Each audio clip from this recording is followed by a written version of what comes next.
자, 오늘도 인사를 전해드리고 있는 크립토 토마토입니다. XRP 지금 보시면 시총 다시 3위로 올라왔죠. 어제도 올라온 그런 모습을 보여줬었는데 간당합니다.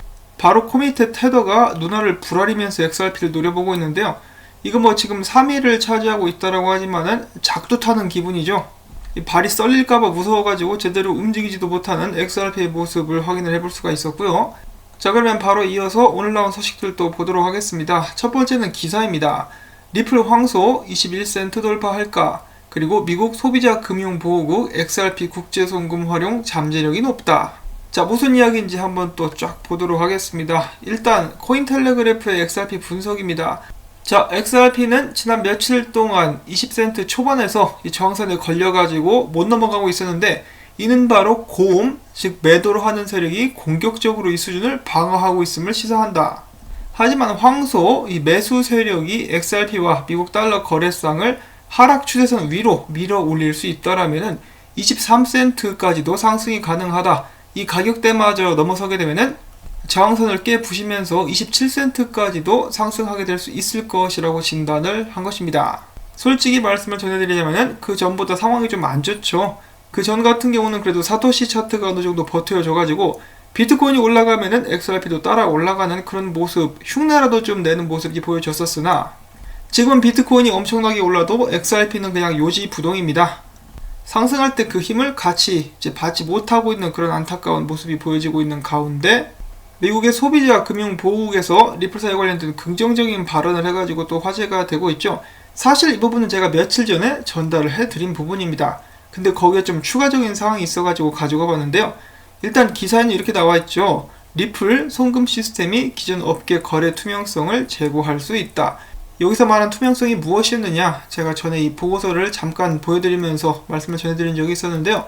스위프트 GPI와 더불어서 리플사의 기술을 통해 가지고 돈을 보내게 되면은 돈을 보낼 때부터 이 받을 사람이 얼마를 받게 될지를 미리 알 수가 있다라는 것이죠. 그러면서 미국의 소비자 금융보호국은 다음과 같은 말도 덧붙였다라고 합니다. 디지털 자금 이체법에 따른 국제 자금 이체 문제를 고려할 때 글로벌 송금 시장 내에 리플 등 디지털 자산 신흥업체 성장이 괄목할 만하다.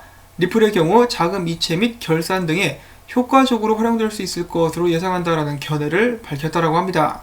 여기서 약간 더 살을 붙여보자면은 이런 부분 또한 있었다라고 하는데, 소비자 금융보호국 같은 경우는 지속적으로 시장을 모니터링 해왔었고, 그 중에 계속해서 성장하고 파트너십을 넓혀가고 있는 리플사 같은 회사를 이제 또 주목을 하고 있었는데, 리플사는 국제송금에 사용되는 지불 이제 메시징 시스템부터 여기선 가상화폐라는 표현을 썼어요. 가상화폐 XRP를 통해 효과적으로 진행한 송금에 대한 결제까지 이루는 두 가지 서비스, 그러니까 가능한 플랫폼을 제공한다라고 이야기를 하고 있습니다. 그러니까 얘네들은 이미 다 알고 있는 거죠. 당연한 얘기겠지만은 XRP가 뭐에 쓰는 것인지 확실하게 알고 있다라는 것입니다. 흔히 보통 사람들이 생각을 하는 XRP 그거 송금할 때 쓰는 거, 이게 아니라는 거죠. 다만 여기서 이제 한 가지 숙제라고 볼 수가 있는 것은 여기서도 나와 있다시피 효과적으로 활용될 수 있을 것으로 예상한다라고 이렇게 나와 있는데요. 이 예상이 현실이 되어야만 XRP 채택 및 가격 상승까지도 저희가 기대를 해볼 수가 있는 것이겠죠. 자, 그리고 제가 계속해서 정보를 찾다 보니까 이 새로운 추가 소식이 있다라고 해요. 지금 보시면 종합이라고 해가지고 미국 소비자 보호국의 보고서에 대한 이제 추가 소식이 이제 나왔는데, 제가 읽어보니까 좋지 않은 소식이 또 추가적으로 포함이 되어 있더라고요. 이게 보니까 이 미국 소비자 금융보호국에서 이야기하기를 가까운 장래에 XRP가 도입 및 확산될 가능성은 낮은 것으로 판단을 하고 있다.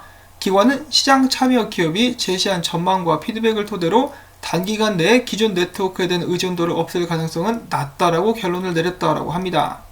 자, 이 부분 같은 경우는 리플사 임원들의 말을 빌어가지고 잠깐 설명을 하고 넘어가려고 합니다. 기관이라든지 거대한 금융기업들 같은 경우는 이미 송금 시스템을 갖춰놓은 상황입니다. 프리펀디드 어카운트를 최대한 활용할 수 있도록 시스템을 미리 만들어놨다라는 것인데요.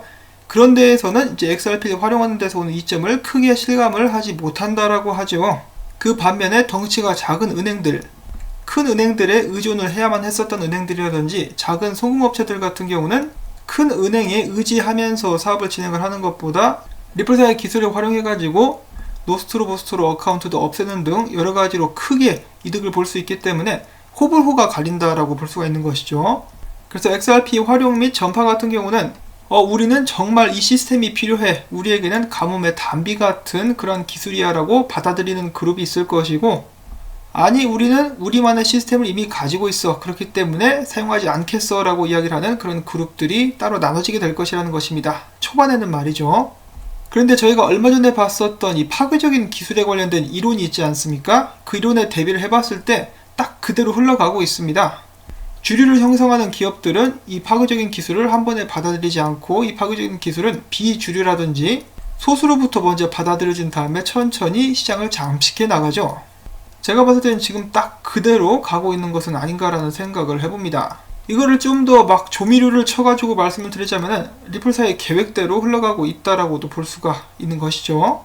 자, 그리고 큰 은행이라고 해가지고 리플사를 무조건 멀리하는 것이 아니라 리플사의 이 분산 원장 기술이라든지 메시징 시스템 자체는 이렇게 잘 받아들이고 있는 듯한 모습이 보여지기도 합니다. 자, 예를 들어서 많은 사람들이 알고 있었지만 다시 한번 쐐기를 박는 그런 소식이라고 볼 수가 있겠는데요. 리플사의 에미 요시카와 씨가 프레젠테이션에서 이 뱅크 오브 아메리카, 미국에서 두 번째로 큰 은행인 뱅크 오브 아메리카가 다시 한번 리플사의 고객임을 확인을 시켜주었다라고 합니다. 한번 들어보시죠.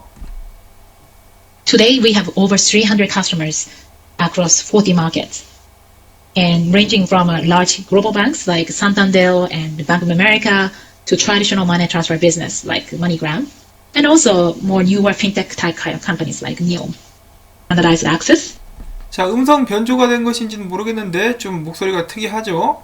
자, 아무튼 그분이 이야기를 하시기를 오늘날 우리는 40개 시장에 300곳 이상의 고객들이 있다. 이 고객들 중에는 거대한 국제은행이라고 볼 수 있는 예를 들어 센텐더뱅크나 뱅크 오브 아메리카, 혹은 전통적인 송금업체라고 볼 수 있는 머니그램, 그리고 새로운 핀테크 타입의 송금업체인 니움 등이 있다. 자, 그래서 방금 리플사의 고객들로 또 소개가 됐었던 이 4개의 업체들 중에 2개는 대형은행이죠. 대형은행에서는 앞에서도 말씀을 드렸다시피 XRP를 아직까지는 활용하는 듯한 모습을 보여주고 있지는 않습니다. 그렇지만 상대적으로 규모가 작은 소금업체들은 이 둘 다 니움도 그렇고 머니그램도 그렇고 이제 가능한 곳에서 XRP를 적극적으로 활용을 해주고 있죠. 그렇기 때문에 저는 자연스럽게 나중에 상황이 변하게 되면은 거대 은행들도 XRP를 활용하게 될 수 있을 것이라고 저는 개인적으로 그렇게 생각을 하고 있습니다. 자, 뱅크 오브 아메리카가 리플사의 고객이라는 것이 이제 꽤 큰 뉴스이긴 한데요. 그닥 그렇게 크게 주목을 받고 있지는 못한 그런 소식이 아닌가라고 생각을 해봅니다. 물론 관련된 이야기는 전부터 나오긴 했었는데 언론에서 크게 다룬다라거나 그런 모습들은 보여지고 있지 않죠. 전에 미국의 이제 PNC뱅크, 이제 나름 규모가 있는 은행이 리플사에 들어온다라고 했을 때 기사도 많이 나오고 XRP 가격에도 어느 정도 영향을 줬었던 것으로 기억을 하는데, 지금은 뭐 거의 겨울잠 자는 곰처럼 전혀 미동도 하지 않고 있는 그런 안타까운 모습이 보여지고 있습니다. 쬐끔이 아니라 많이 답답한 상황들이 지속이 되고 있고요.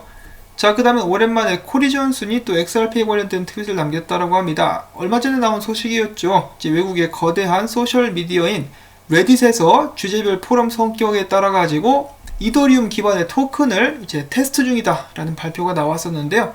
이에 대해서 전 리플 재단 수석시장 전략가인 코리 존슨이 개인적으로 레딧이 이더리움이 아닌 XRP를 기반으로 토큰 발행을 고려했으면 한다. 한 달에 3억 명이 이용하는 미국의 3대 소셜미디어가 암호화폐 성격의 커뮤니티 포인트를 선보인다는 것은 매우 혁신적인 행보다. 진정한 의미의 이용자 친화적 네트워크로 발전하고 있다고 생각한다. 다만 XRP로 토큰 발행을 고려하면 더 좋을 듯하다라고 이렇게 이야기를 했습니다. 그리고 이것이 그 트윗인데요. 뭐 일단 좋은 의도와 좀 긍정적인 제스처라고 볼 수는 있겠습니다만은 사실 이미 좀 늦었죠. 테스트 중이긴 하지만 이더리움 쪽으로 마음을 굳힌 것이 아닌가라고 저희가 생각을 해볼 수가 있겠습니다. 자, 그 다음으로는 XRP로 웹 수익 창출을 할 수 있게 도와주는 코일에 관련된 소식이 있습니다. 자, XRP 팁봇에 이어서 코일도 업홀드와 함께 연동이 된다라고 합니다. 그래서 코일로 얻은 수익을 업홀드 지갑으로 이렇게 연동을 시킬 수 있게 되는 서비스가 이제 또 나오게 됐다라고 하는데요. 저 같은 경우도 코일을 잠깐 사용을 했었습니다. 한 3-4달? 4-5달 정도 썼었던 것 같은데요. 저 같은 경우는 전혀 성과가 없어가지고 아쉽지만은 사용을 중단을 했어요. 그렇지만 미래에는 다시 한번 XRP 붐이 일어나면서 코일도 한국에서 많이 활용되는 플랫폼이 될 수 있기를 바라봅니다. 자, 그 다음엔 짜잘짜잘한 리플사와는 직접적으로 연관이 없지만 간접적으로 연관이 있는 소식 몇 가지가 나와가지고 보도록 하겠습니다. 이 정보 같은 경우는 레스 오브 캐네만님께서 공유해 주신 것이고요. 자, 첫 번째로 리플사의 파트너인 크로스리버뱅크가 레밋 리와 파트너십을 맺고 국제 지불 및 직불카드 산업을 성장시키기 위해서 힘을 쓰게 됐다라는 소식입니다. 레밋 리 같은 경우는 공식적인 리플사의 파트너가 아닙니다. 그렇지만 꽤 큰 규모의 송금 회사라고 볼 수가 있겠고요. 다만 약 2년 전쯤에 레밋 리의 CEO가 나와가지고 엑스커런트 사용을 고려하고 있다라고 이야기를 한 적은 있었습니다. 그렇지만 그 후에 업데이트는 없었고요. 다만 이 기사를 봤을 때 한 가지 흥미로운 것은 이 크로스 리버뱅크가 레밋 리의 비자 다이렉트 고객들의 결제를 받게 될 것이라고 하네요. 자, 리플사의 파트너가 결제를 담당하게 된다라고 하니까 사람들이 기대를 갖게 되는 것이죠. 이 비자 같은 경우는 어스포트도 인수하고 그러면서 리플사와 관계가 있다 없다 여러가지 추측들이 난무하고 있는데요. 마찬가지로 정확한 정보는 아직까지는 나와 있지 않은 상황. 뭔가 함께 일을 하고 있다라고 친다면 좀 빨리 발표를 해줄 수 있으면 정말 좋겠습니다. 자, 그 다음에 리플사의 ODL 파트너 머니그램이 대한민국의 핀테크 기업인 E9페이와 또 파트너십을 체결했다라고 하네요. 이 한국 송금로가 테스트 중인 것도 제가 몇 번 확인을 해볼 수가 있었는데요. 한국 쪽도 송금로만 열리면은 좀 활용이 많이 될 수 있을 법도 한데 진짜 속된 말로는 더럽게 안 열린다. 좀 답답한 마음이 안 들래야 안 될 수가 없네요.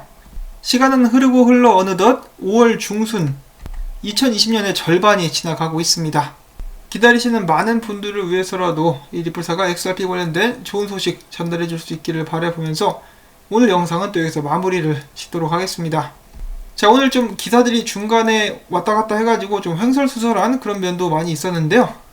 그래도 참고 봐주셔서 정말 감사드리고 여유가 되시는 분들께서는 언제나 그렇다시피 CF 한 편만이라도 마지막까지 좋아요와 광고주 방문 여러분들께 부탁을 전해드리면서 저는 오늘도 여기서 인사를 전해드리도록 하겠습니다. 행복하고 힘찬 하루 되실 수 있기를 바랍니다. 안녕히 계십시오.